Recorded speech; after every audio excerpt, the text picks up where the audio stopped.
Buckle up as I take you through 13 years of horse experience. My name is Jake, and this is my story.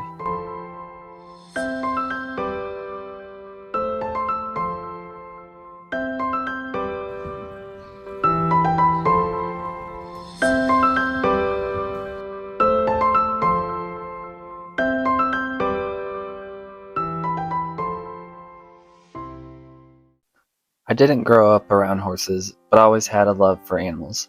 I grew up in a small subdivision. I didn't have lessons as a kid, or a family barn to fall back on.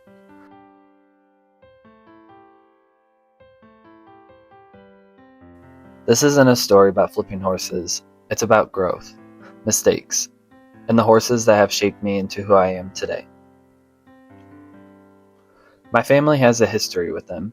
And what's strange is the person I probably would have shared that with the most is someone I never got to meet, my mom's dad. He unfortunately passed away from cancer at a young age. I've been told he was a lot like me, outgoing, hard worker, and most of all, a huge animal lover. Maybe that's just a coincidence, but I don't think so. Growing up, I had two aunts with horses. One lived on the street, my grandpa's sister, which you saw in the pictures. She also has a way with horses. She shared a special connection with the red horse named Millerman. I was lucky enough to be able to start my journey with him and my aunt. I'd go over there any chance I could, not to ride, but to help with chores and just to be near him.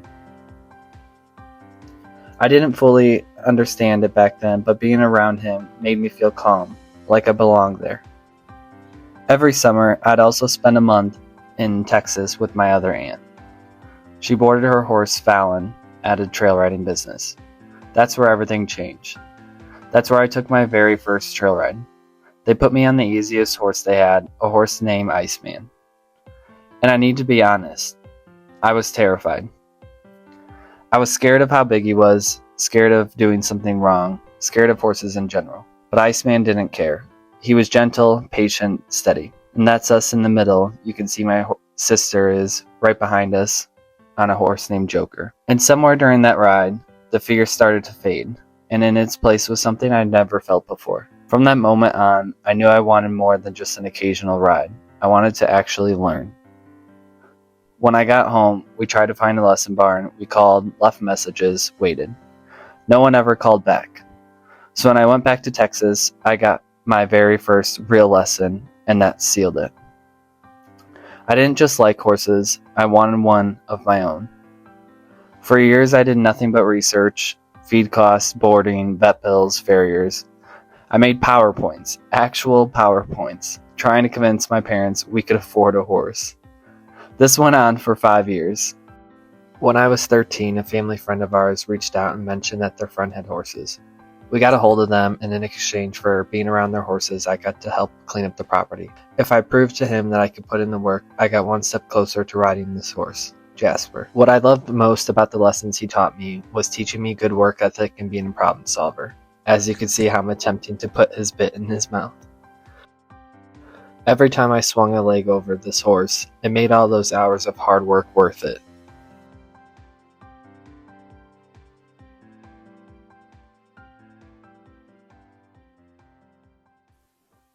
Then when I was 15, everything changed. I lost my cousin, Gia. She was the same age as me, and we were incredibly close. Losing her shattered me. And in that moment, my parents realized something. Life is short, and none of us are promised tomorrow. They gave me a choice, a car or a horse. I chose the horse. I was about to get what I'd been dreaming about for years, and I had no idea what I was getting myself into.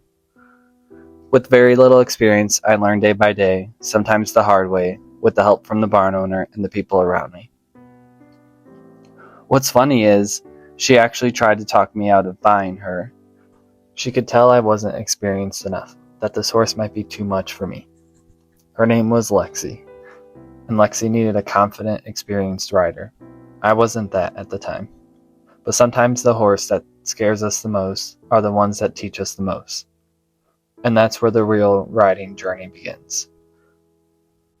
Lexi taught me a lot, and I mean a lot. She wasn't an easy horse. She had what people like to call quirks. Trailer issues, big emotions, and under saddle, she was known to rear. There were moments I felt overwhelmed, moments I questioned if I had made the right choice, moments I wondered if I was overmet. But here's the thing about Lexi. She didn't let me stay the same. She forced me to learn, to pay attention, to slow down, to become more aware of my emotions, not just hers. And somehow, in just a little over a year, we came so far. Things that once felt impossible became normal. Trust started replacing tension, and confidence started to grow on both sides. Eventually, I had made the decision to sell her, and that wasn't easy. But it wasn't because I gave up on her, it was because she had done her job.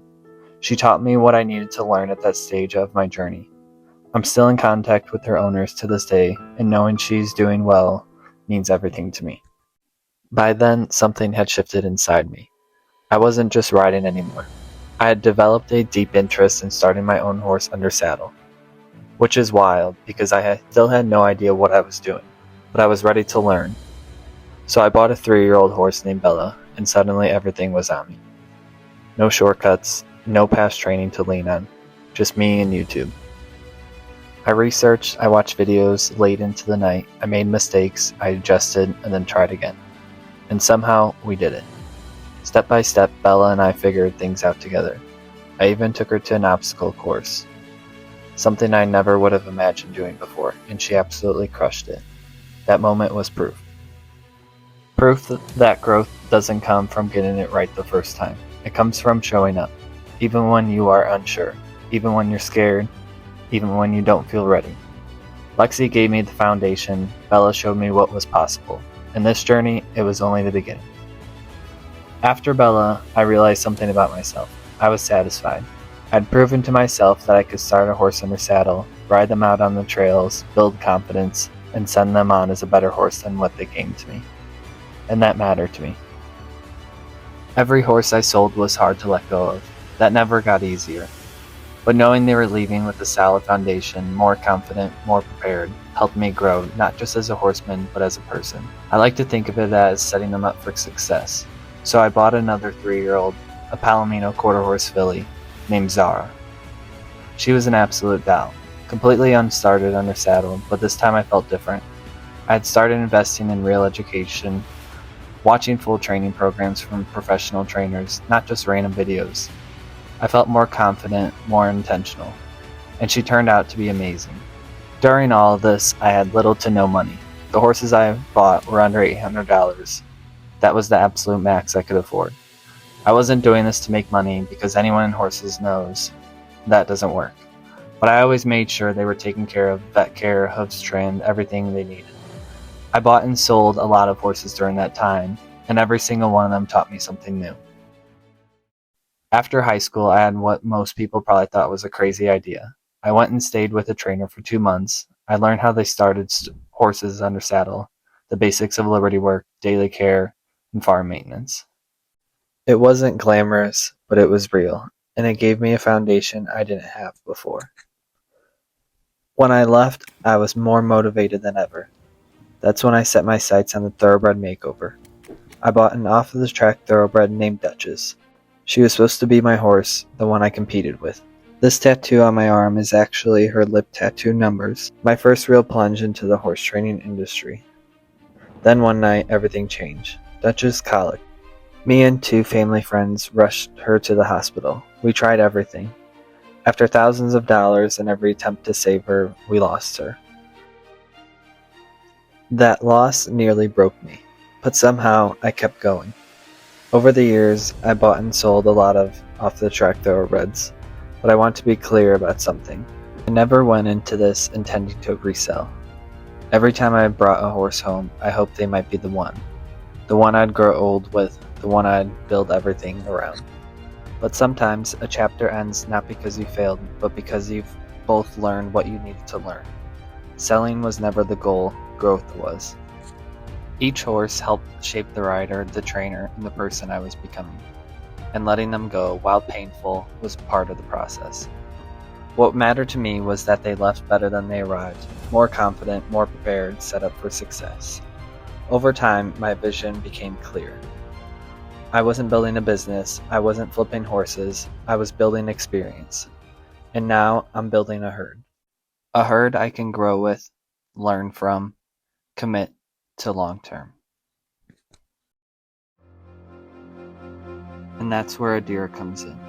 Adira didn't need fixing, she needed patience, consistency, time. And for the first time, I wasn't preparing a horse for someone else's future.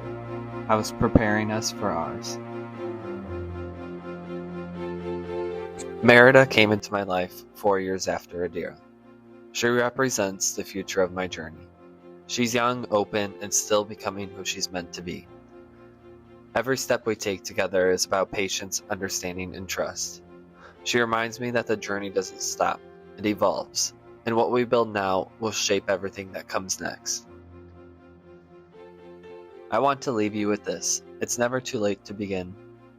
I've only been around horses for 13 years, and I never imagined I'd be where I'm at today. None of this happened overnight. I didn't grow up with a lot of formal lessons, just a handful really. Almost all of my written work is self-taught. So if you're watching this thinking you started too late, let this be your sign. Start now.